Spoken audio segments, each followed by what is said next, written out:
వైఎస్ఆర్సీపీలో అసలు విజయసాయిరెడ్డికి సంబంధించినటువంటి పప్పులు ఉడకడం లేదని అది గ్రహించిన విజయసాయిరెడ్డి తన సొంత బామ్మర్దిని ఇప్పుడు టీడీపీ పంచకు చేర్చే యోచనలో ఉన్నాడని అది గ్రహించినటువంటి జగన్మోహన్ రెడ్డి విజయసాయిరెడ్డిని పిలిచి సీరియస్ వార్నింగ్ ఇచ్చారంటూ కూడా ఒక వార్త ఇప్పుడు సోషల్ మీడియాలో ప్రచారం అవుతుంది.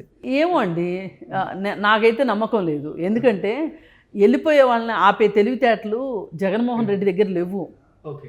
వెళ్ళిపోయేవాడిని వెళ్ళనిస్తాడు, వెళ్ళిపోయే వాళ్ళని ఆపడు జగన్మోహన్ రెడ్డి. అసలు ఎవరు వెళ్ళిపోతారా అని చూస్తున్నాడు ఇప్పుడు.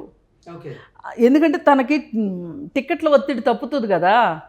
అసలు ఆయన దృష్టిలో ఇలా ఎందుకు జరుగుతుంది అంటే, ఈయనకి కేసీఆర్కి ఉన్న సామీప్యం ఏదైతే ఉందో వీళ్ళని చాలా గొప్పగా అనుకుంటారు. వీళ్ళకి తెలిసినంత ఎవరికి తెలియదు అనుకుంటారు.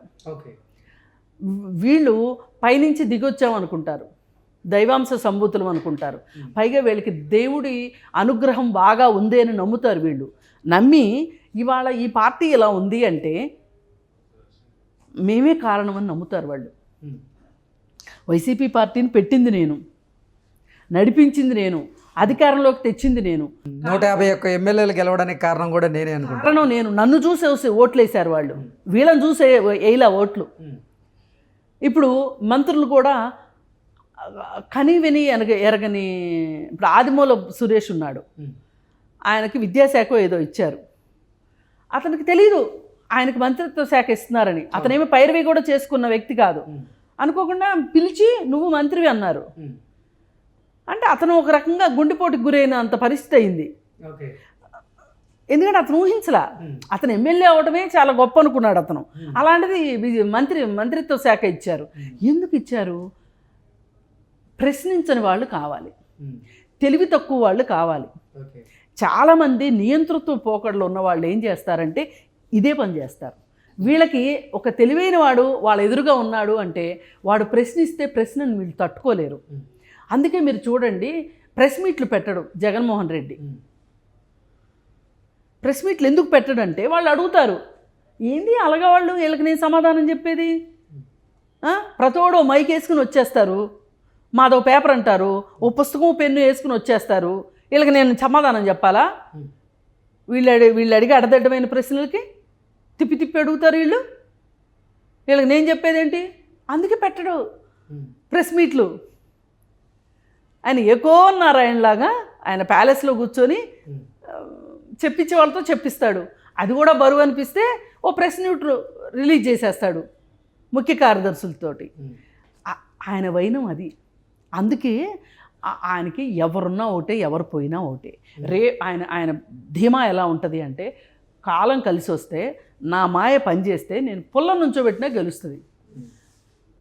అందుకే ఇప్పుడున్నటువంటి సిట్టింగ్ ఎమ్మెల్యేల్లో కూడా చాలా మందిని మార్చబోతున్నాడు, వాళ్ళకి స్థానచలనం చేయబోతున్నాడు అంటూ కూడా ఒక వార్త బయటకు వచ్చింది. ఈ స్థానచలనం చేయడం వెనకమాల కూడా ఒక వ్యూహం ఏంటి అంటే, ప్రజలకి కొత్త మొహం చూపించాలి.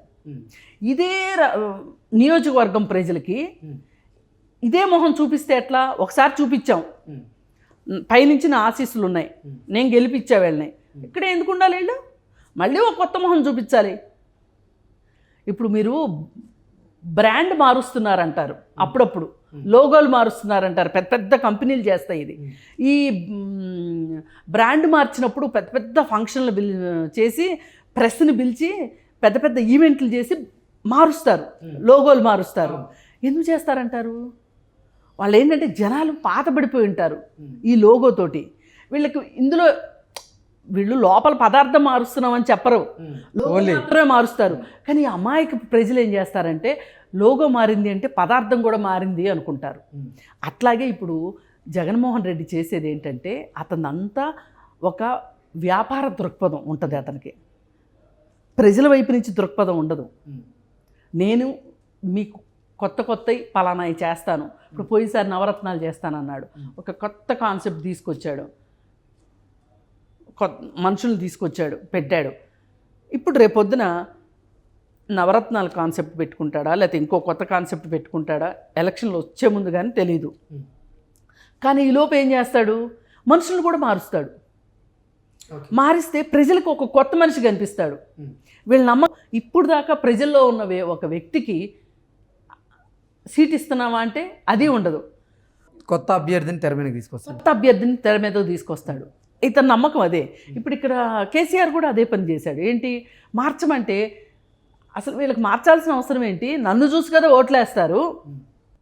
మరి జగన్మోహన్ రెడ్డిని చూసి ఓటేసినప్పుడు, ఓటేసే పరిస్థితే ఉన్నప్పుడు మరి అభ్యర్థులను మార్చాల్సిన అవసరం జగన్మోహన్ రెడ్డికి ఎందుకు వస్తుందంటే ఏం చెప్తారు? ఏమో ఏ పుట్టలో ఏ పాము ఉందో మారిస్తే పోలా. ఇక్కడ మార్చక దెబ్బతిన్నాడు కేసీఆర్ అని అంటున్నారు. ఇప్పుడు తెలంగాణ ఎలక్షన్లు అవ్వకముందు మారుస్తాను అని ఏ రోజు జగన్మోహన్ రెడ్డి చెప్పలా. ఇప్పుడు చెప్తున్నాడు. ఎందుకంటే ఇక్కడ ఇందుకు జరిగింది డ్యామేజ్ అని చెప్తున్నారు కదా, అందుకని ఇక్కడ కూడా అలాంటి డ్యామేజ్ జరుగుద్దేమో డ్యామేజ్ కంట్రోల్ కోసం మనుషులు, కొత్త మనుషులు మారుస్తున్నాడు. మళ్ళీ ఇక్కడ అదే తెలివితేటలు, నన్ను చూసేస్తారు ఓట్లు. అందుకని వీళ్ళిద్దరూ ఈ సామీప్యం ఏంటి అంటే వీళ్ళని వీళ్ళు గొప్పగా అనుకుంటారు. ఈయన పార్టీ నేనే పెట్టాను, ఇక్కడ ఉద్యమం ద్వారా ఉద్యమం చేసి రాష్ట్రం సాధించాను, ఈ పార్టీ పెట్టింది నేను కాబట్టి నేను నా ఇష్టమైన వాళ్ళకి ఇచ్చుకుంటాను, ప్రజలు వాళ్ళకే ఓట్లు వేస్తారనుకున్నాడు, వేస్తారు, నన్ను చూసేస్తారు అనుకున్నాడు.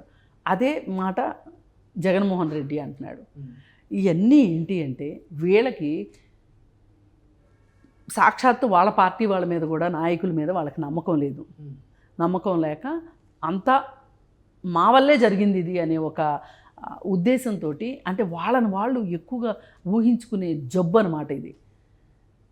దానివల్ల ఇదంతా జరుగుతుంది. కాకపోతే మన బాధ ఏంటంటే వాళ్ళకి ఎన్ని జబ్బులన్నా ఉండేవ్వండి, ప్రజలకు నష్టం జరుగుతుంది, రాష్ట్రాలకు నష్టం జరుగుతుంది. అది మన బాధ. ఇప్పుడు ఆయన కాళేశ్వరం కట్టాడు, 1,00,000 కోట్లు కాదండి, పనికొచ్చే పని అయితే 2,00,000 కోట్లు పెట్టండి, తప్పు కాదు. కానీ నేనే ఇంజనీర్ని అంటాడు, నేనే దార్శనికుడిని అంటాడు, నేనే కూలీని అంటాడు, అన్నీ నేనే, అంతా నేనే. అయ్యి ఇంజనీర్లు చెప్తున్నారు ఇప్పుడు, మేము చెప్పినా వినలేదు అని. దాని ఫలితం ఏంటండి? ఇవాళ మేడిగడ్డ బ్యారేజ్ సంగతి ఏంటి? ఇవాళ ఇప్పుడు కుంగింది. ఈ 4 పిల్లర్లు తీయాలా? ఈ 4 పిల్లర్లు కూల్చే సందర్భంలో మిగతా బ్యారేజ్కి ఎంత నష్టం జరగబోతుంది, ఏం చేసినా మొద నష్టమే అనే ఒక భయం పట్టుకుంది ఇవాళ. దాన్ని అసలు అది ఏదో అంటారు, రాజుగారి బిడ్డని ఎత్తుకోలేము దించలేము అంటారు. ఎత్తుకున్నా ఏడుస్తా అంట, దించినా ఏడుస్తా అంట. ఇప్పుడు దీన్ని ఇలా ఉంచుకున్నా నష్టమే, ఆ 4 పిల్లర్లు తీసినా నష్టమే, తీసి మళ్ళీ వేయటానికి. అలాంటి పరిస్థితి పనిచేశాడు. ఆయన మూర్ఖత్వం వల్ల ఎంత నష్టం జరిగింది చెప్పండి. ఇవాళ 1,00,000 కోట్లు అంటే మామూలు మాట? వృధాయేగా, నీళ్ళపాలు చేశారుగా, గోదావరి పాలు చేసేసారుగా డబ్బులన్నీ. అదేమంటే అసలు నాకే తెలుసు అంతా. ఓ రోజు ఒక కర్ర పెట్టి అందరికి ఎక్స్ప్లెయిన్ చేశాడు కదా ఇంజనీర్ మాదిరి. అవసరమా చెప్పండి? ప్రతి ఒక్కరికి ఒక స్కిల్ ఉంటుందండి. నువ్వు ముఖ్యమంత్రివి, నీకున్న స్కిల్ ఏంటంటే ఎమ్మెల్యేలను గెలిపించావు, పోనీ నీ వల్లే గెలిచారు అనుకుందాం, మంత్రిత్వ శాఖలు ఇచ్చావు, వాళ్ళతోటి చక్కగా పని చేయించుకో. ఎవరి పని వాళ్ళు చేస్తారు. ఐఏఎస్లు చేసే పని ఐఏఎస్లు చేస్తారు, ఐపీఎస్లు చేసే పని ఐపీఎస్లు చేస్తారు, లేకపోతే అడ్మినిస్ట్రేటివ్ ఆఫీసర్లు చేసే పని వాళ్ళు చేస్తారు, ఎవరి పని వాళ్ళు చేస్తారు.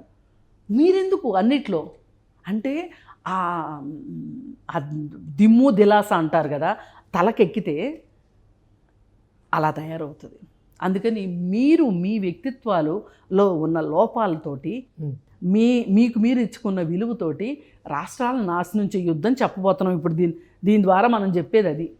అభ్యర్థుల్ని మార్చుతారా, అదే అభ్యర్థులను ఉంచుతారా, తీసేస్తారా, మీరు ఏ బొమ్మలాటైనా ఆడండి, కానీ రాష్ట్రానికి నష్టం జరగదు. Okay madam, thank you so much.